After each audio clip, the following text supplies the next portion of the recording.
Give ear, O heavens, and I will speak, and let the earth hear the words of my mouth.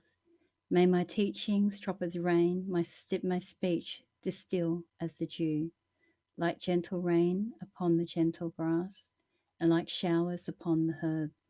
For I will proclaim the name of the Lord. Ascribe greatness to our God. The rock, his work is perfection, for all his ways are justice. A God of faithfulness and without iniquity, just and upright is he. They have dealt corruptly with him. They are no longer his children because they are blemished. They are crooked and twisted generation. Do you thus repay the Lord, you foolish and senseless people? Is he not your Father who created you, who made you and established you? Remember the days of old. Consider the years of many generations.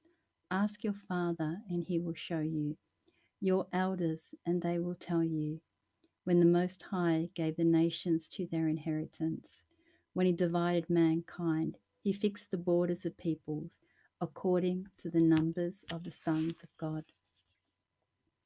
But the Lord's portion is his people, Jacob is his allotted heritage.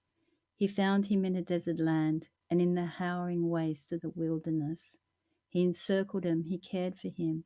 He kept him as the apple of his eye, like an eagle that stirs up its nest, that flutters over its young, spreading out its wings and catching them, bearing them on pinions.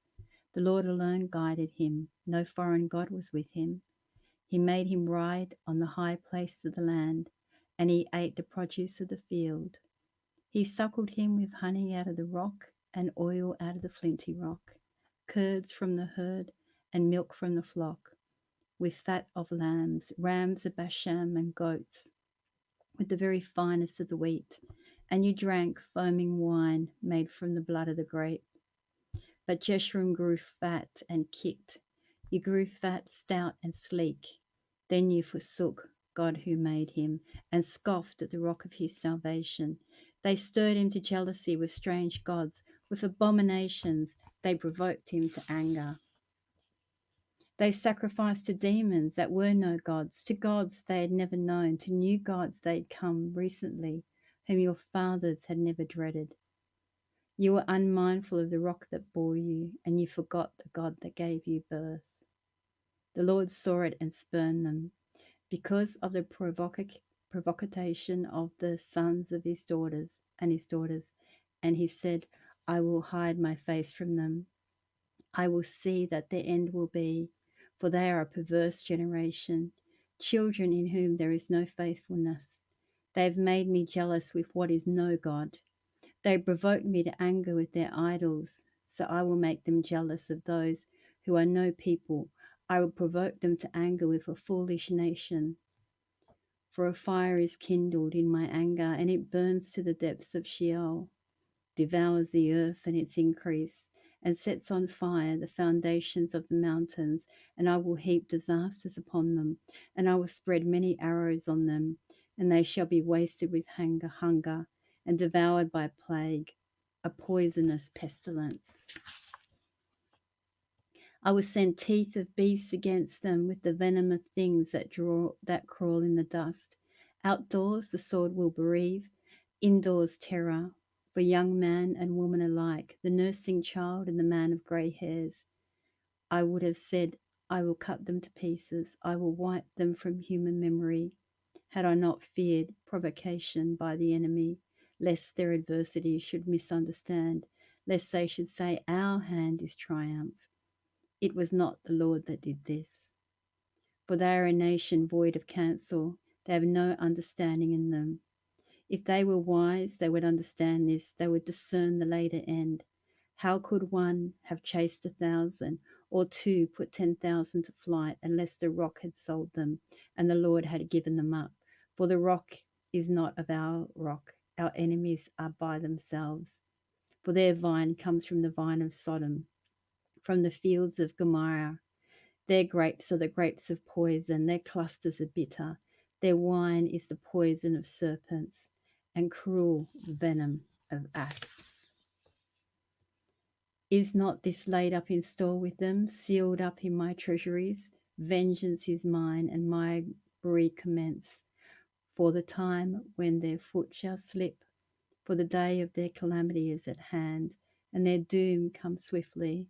For the Lord will vindicate his people and have compassion on his servants when he sees that their power is gone, and there is none remaining, bond or free.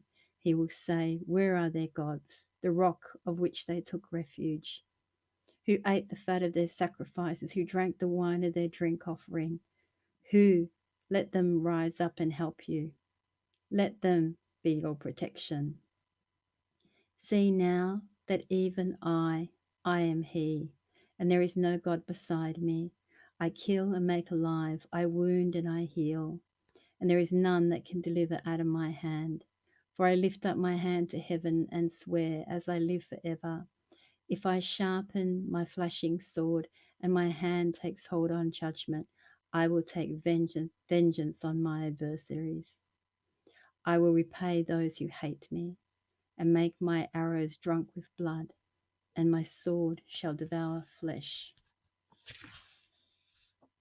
With the blood of the slain and the captives from the long-haired heads of their enemy. Rejoice with him, O heavens, bow down with them, all gods, for he avenges the blood of his children. He takes vengeance on his adversaries.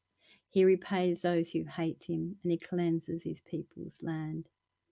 Moses came and recited all the words of this song in the hearing of his people, he and Joshua the son of Nun.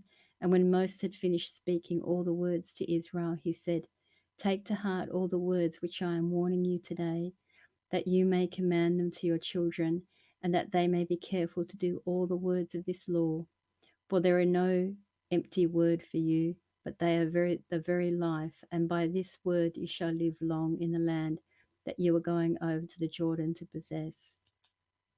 That very day the Lord spoke to Moses, go up this mountain of Abraham, Mount Nebo, which is the land of Moab, opposite Jericho, and view the land of Canaan, which I am giving to the people of Israel for a possession, and die on the mountain which you go up to be gathered to your people, as Aaron your brother died in Mount Hor and was gathered to his people. Because you broke faith with me in the midst of the people of Israel at the waters of Meribah Kadesh, in the wilderness of Zin, and because you did not treat me as holy in the midst of the people of Israel. For you shall see the land before you, but you shall not go there into the land that I am giving to the people of Israel.